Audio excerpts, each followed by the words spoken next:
શિલ્પા તમે તો ઘણા દાડે દેખો ને મામા મારી છોકરા લગન હતા ઈ કહ્યું હા કેટલા દાડે રી આયો મહિનો મહિનો શું કામ કર્યું કને હો જે વિવાહનું કામ હતું એ કરી હા તો વિવાહ તમે નાચ્યો હશો વિવાહ મામા છોકરાને રાતે ડીજે વગાડે હતા એટલે ભૂકા કાઢી નાખ્યું હા તો બધો વિચાર કરતો હોય કે આ તો પેલી શિલ્પા નહીં ઓય બધા એવું છે હા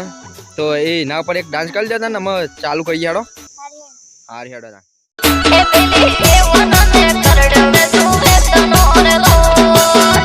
કસ્યા